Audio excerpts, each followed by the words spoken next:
Добро утро на всички! Сравнително мрачен ден, днес е най-доброто да дойдете в HP на първия ден на отворените врати на тази операция.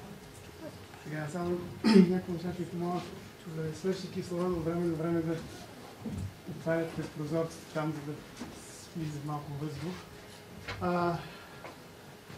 Как сме с езиците на български, на английски, на немски? Аз знам, че има един, може би, бъдещ колега, който няма нужда. Чудесно. Аз се казвам Теодор Вампарцумян и съм директор на Център за технологични услуги на Hewlett Packard, Global Solution Center. И имам невероятното удоволствие да ви поздравя с избора си да дойдете на първия ден на отворените врати на тази операция. Удоволствие е голямо, моето и също на менеджмент екипа и на всички колеги, които участваха в тази организация.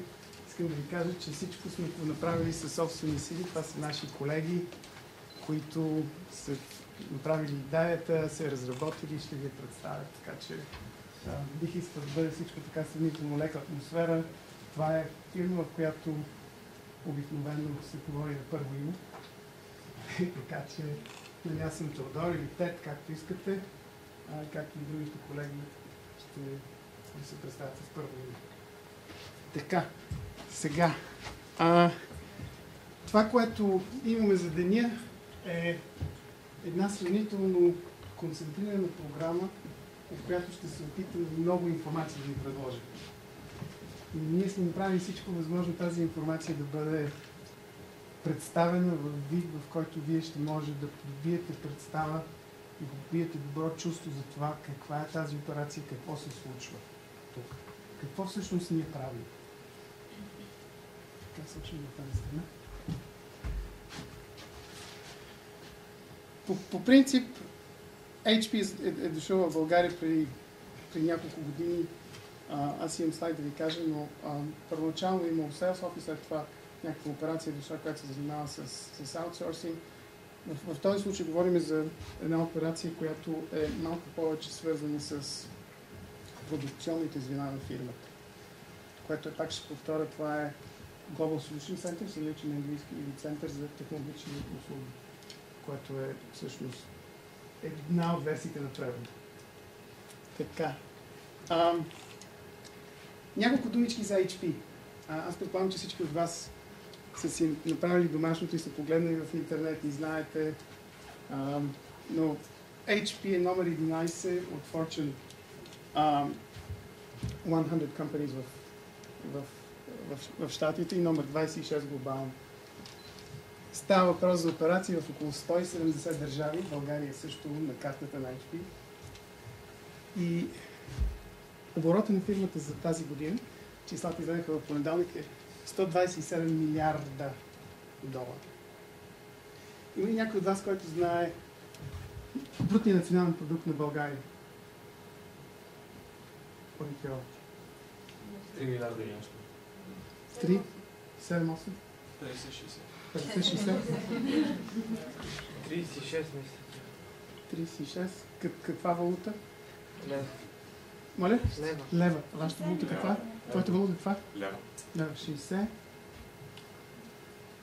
Най-близко си ти да ти кажа около 50 милиарда долара. Значи почти 2 пъти и половина. Представете си за каква фирма става въпрос, за какъв оборот, за какъв мащаб. 320 хиляди служители по света. Това е една невероятна инфраструктура от хора, от процеси, от организация, за да може тази инфраструктура да функционира. На международно ниво, с всичките сложности около работа в различни държави, различни езици, 145 хиляди партньора.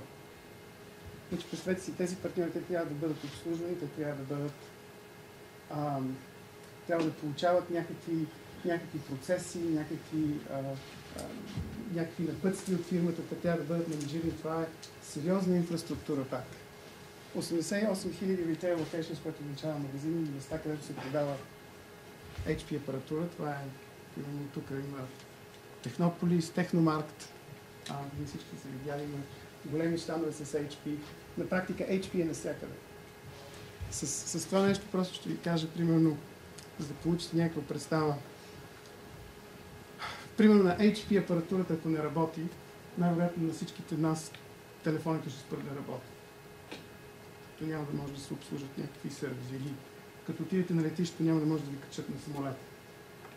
Или като отидете да си купувате билети, някъде няма да може да си купите билети. Просто апаратурата и технологичните решения на Hewlett Packard са навсякъде. Понякога те са в инфраструктурата, не се виждат, но те на практика са навсякъде. Така. Сега, това е много интересен слайд. На практика показва всичките области на техниката и технологията, където HP е номер 1 или номер 2 в света. Бих искал да ги нареча квадранти, но не мога да ги нареча квадранти, защото не можахме да ги съберем в квадранти, които са 4. Не знам каква е правилната дума на латински, но това е едно огромно портфолио от продукти. Не само, че е огромно, ами ние сме номер 1 или номер 2.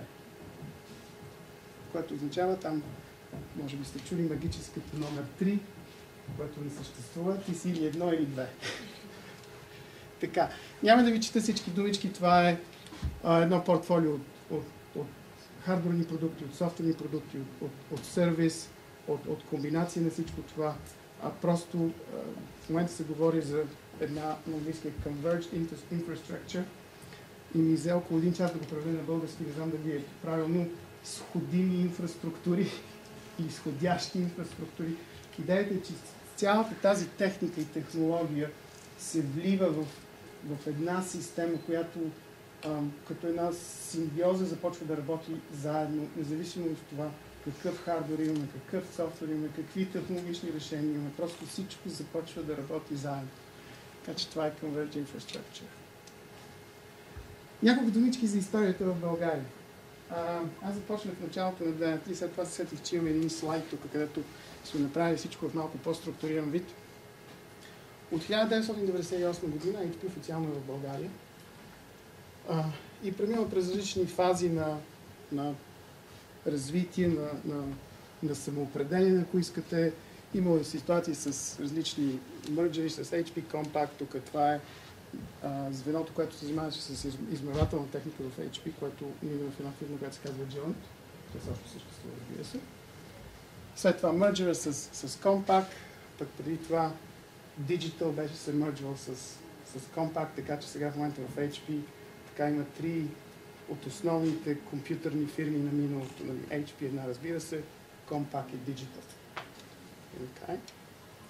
2006 година е момента, в който тази операция е отворена, което като се помисли човек около преди 5 години само. И 2009 година имаме мърджера с EDS, Electronic Data System. Че това е, как да ви го най-просто, едно звено, което главно се занимава с предлагане на услуги на клиенти на различни платформи. Значи това не е само HP, може да има един клиент, оборудван от други фирми, ние ще вземем сервиса на тази фирма с софтуер, с хардвер, цялостно предлагане на услуги. Така, някакви въпроси до сега? Нещо казахте ви, което не знаете? Поне брутния национален продукт на всички на България. Особено ако не си много добре запознат с тях, като най-вече.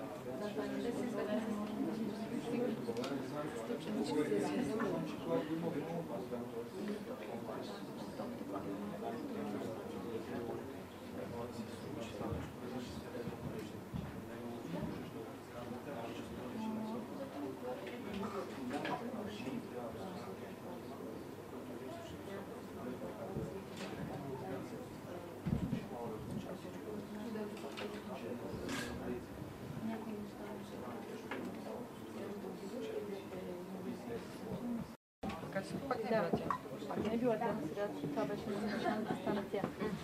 Кандидатства и те.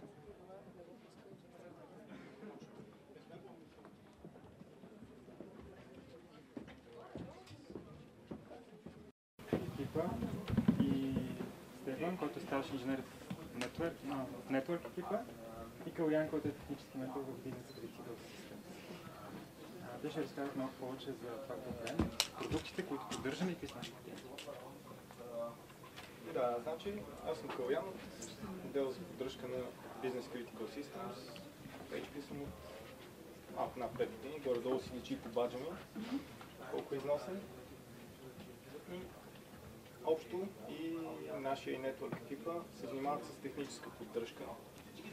Тоест, ако клиента или съответно някой техник, който е на място, имат нужда от помощ или поддръжка, се обръщат към нас и ние правим някаква диагноза на машината и съответно им помагаме да си разрешат проблема. Продуктите, които поддържаме, са по две линии. Едната линия, тя вече не се произвежда, са HP9000 с PRX процесори, а другата на HP9000 върви операционна система HP Unix само. А другата група се казва Integrity, понеже на тях вървят различни операционни системи. Unix, Windows, Linux, OpenVMS. И двете продуктови линии са доста дълги, от малките Blade сървърчета, от един Blade сървър до големия Superdome, който мога да ви покажа тук на снимка. Горе-долу за размерите си ориентирате. Това тук е моя мир, където се опитва да прегърне Superdome. Да, Superdome е най-голямата машина от тия, които произвеждаме и поддържаме.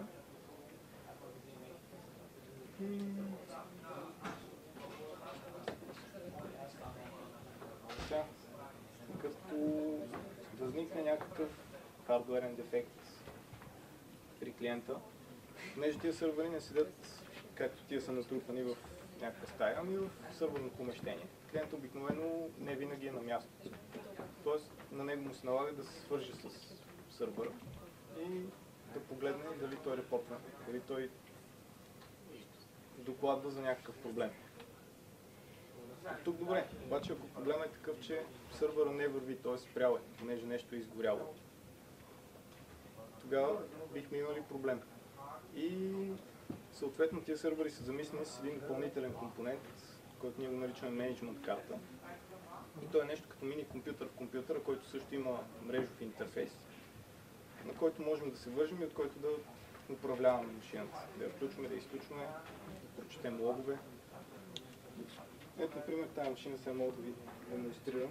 Вързал съм се с LAN кабел директно към нея. Закачил съм се на тази менеджмент карта и мога да направя Power Control On 3, 2, 1.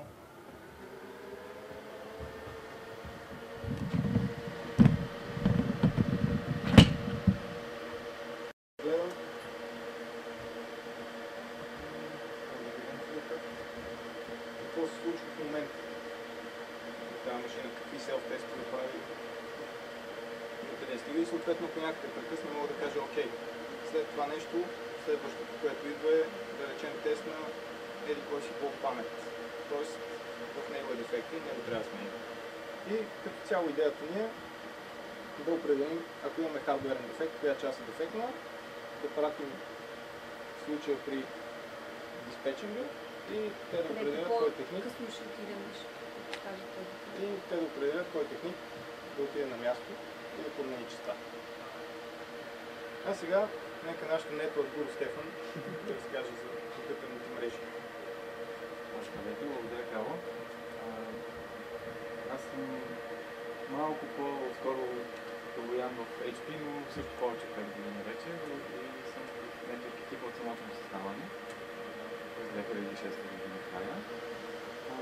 Иначе съм завършил в Софийския университет информатика и в Германия математика, магистър след това.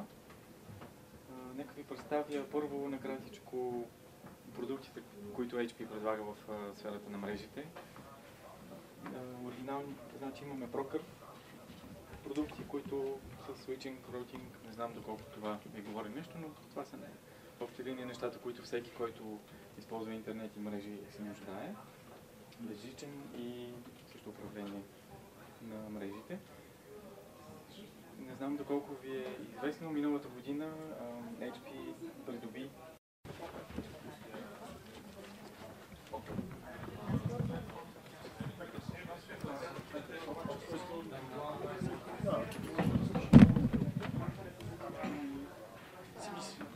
различни данни, могат да са бекъп. И ако информация се събира в тази мафия, мисля, че са около 100 гига.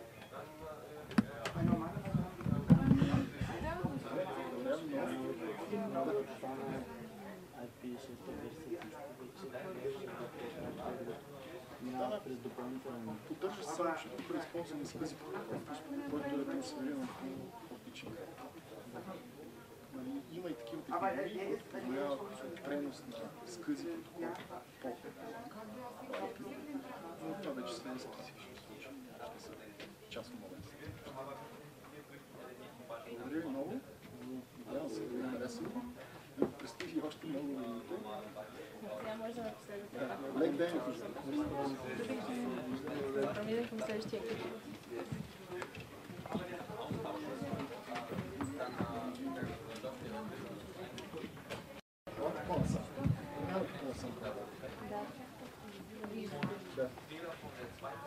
Това е Storage Team. Аз казвам се София, аз съм един от старши инженерите в Storage Team. Storage Team обхваща цялото това крило, както ви до края на коридора. Около 50 агенти се занимават с непрекъсната поддръжка на storage продукти, както ви запознаха преди малко в презентацията от различни страни в Европа. Наистина компаниите, които поддържаме, са доста малки до съответно големи корпорации европейски. Когато говорим за storage, обикновено разбираме някаква система за съхранение и управление на данни. Тази система е организирана най-често в три основни компонента. Или малко ще разгледаме и отделните продукти, но първи основен компонент това са онлайн storage продукти или продукти, или когато данните трябва непрекъснато да бъдат достъпвани. Говорим за онлайн. Това е част от изменение продукт, малко ще разгледаме по-обстойно. Също може да имаме и онлайн продукти, или така наречените офлайн, когато става въпрос за съхранение, за бекъп на продукт. И всички те, като трети компонент, всички те са свързани помежду си с прилежащата инфраструктура. Ние говорим за SAN. Вие всички сте чували за Local Area Network, за LAN. В Storage екипа говорим за Storage. Ако искате елате по-насам, наистина, за да може да ви разгледате малко по-добре продуктите, може да започнем.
Готови ли сме вече да започваме след този информационен шок, който сте получили? Така, как беше?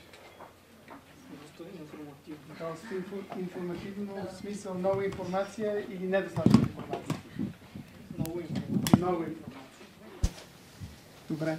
Вижте, ние се опитахме с този тур, организиран с малки групи, малко от това, което презентирахме сутринта, да получите някаква така представа точно какво означават тези продукти, как изглеждат, да ги пипнете, да чуете хората какво казват. Пак ще ви припомня, че става въпрос за най-голямата компания за информационни технологии, с най-обширното портфолио от продукти. Така че, както и да го измислим, както и да го направим, предполагам, че сте имали предвид, че малко ще бъде така доста информация, която ще има към вас. Хубавото е, че в папките ще видите всичките плакати, които видяхте с малко информация. Може човек да прочете, да попита, но сега разбирам, че малко на някой от вас ви е дошло много, но в крайна сметка това е началото. Искам да ви кажа, че на всички в някакъв момент им е било трудно, но абсолютно всичко има човешки размери. В един момент човек разбира, научава, почва да може да се оправи. Така че просто трябва да вземете дълбоко дъх и да кажете всичко това е окей. Добре. Сега това, което следва е Алекс ще прекара с вас няколко минутки в Q&A session. И там имаме някои тук подаръчета, нещо с въпроси, така че ще го направим малко интересно, пак да поддържаме тонуса. Това ще го направим след малко. Здравейте! Надявам се наистина да е останало малко въздух и ресурс при вас. Принципно идеята на Q&A session е да ми задавате въпроси. Аз да се опитам с колегите да ви отговорим. Първо обаче ще обърнем цялата работа. Аз ще ви задавам въпроси. Първо ще ви разкажа малко и за мене, да знаете и аз какво правя. Казвам се Александър, в HP съм от 2007 година. До година ще правя 5 години тук вече. Започнал съм като подкрепа в един екип, който се занимава с трудни клиенти, има и такива, но много не съм действал там. Вече се занимавам и отговарям за качеството в GSC София, в нашата организация. Това са много отговорна работа, много обширна работа. Едновременно отговарям и за това да осигуря всички колеги да знаят точно нашите клиенти, какво мислят, как ни виждат, какво ни отговарят, като ги питаме. Значи това е обхвата на моята работа. И се чувствам идеално с това нещо. Има много отговорности, има обаче много, което черпя от цялата работа. Има не само подкрепя, има и това да се... Сега ми липсва думата. Не се надявам. Сега сме измислили една малка игра, която е Q&A Reverse, което означава аз ще ви задавам въпроси и тук трябва да сте бързи, който е по-бърз, печели. Сега ще видим, ако има изтребители много, ще променим в течение правилата, обаче принципно, който първи отговори, той има големия шанс да получи една чаша. Ние мислихме сега, както е студено отвънка, какво правим сега като подаръчета. Мислим най-практичното, нали? В този случай е една термочаша и защото и да се топли латенски. Така че сега ще видим. Подготвил съм си някои листчета. 6 листчета, защото са 6 станции. И ще ги разбъркам малко, да не е едно по едно. Обаче първия въпрос е: кои страни образуват региона, който ние наричаме ДАХ? Германия, Австрия, Ти беше абсолютно първа. Имаш избор. Чаша, заповядай. Моля? Сега ще видим. Да, то правя много смешно. Да, благодаря. Сега просто викаш. Аз да ще видя кой викаш. Браво. Имаме и новото лого на HP. Много хубаво. Брандирана чашка, няма по-хубаво нещо, метална, вечна и за наследниците даже. Добре, това беше един въпрос от екипа в Dispatch.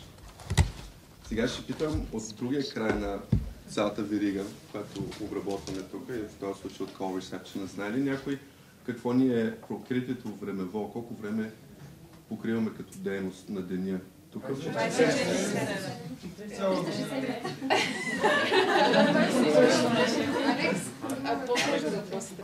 Ти ли беше първи? Добре, че имаш асистенти. Какво предпочиташ? Искаш чашка или искаш... Чашка. Чашка и ти, добре. Моля си играш. Това беше много бързо, много сте внимавали. Сега става по-сложно, защото отиваме в техническите екипи. Имаме така наречен онлайн storage, което означава, че не е свързан по най-впечатляващи, бързи, модерни начини. И има два продукта, които са основно стъпало за HP, като става въпрос за Ion Storage. Кой може да ми каже кои са тия два продукта? Тук питам за конкретни продукти, иначе много добре. Едното има име на Ева и другото кое е? Сега не мога да разделям чашките, защото са много... Добре, беше най-близко с EVA, Ева, една чашка за тебе, ако ми кажеш какво означава Ева. Нали правилото беше без съкръщение? Ето тук имаме, Алекс.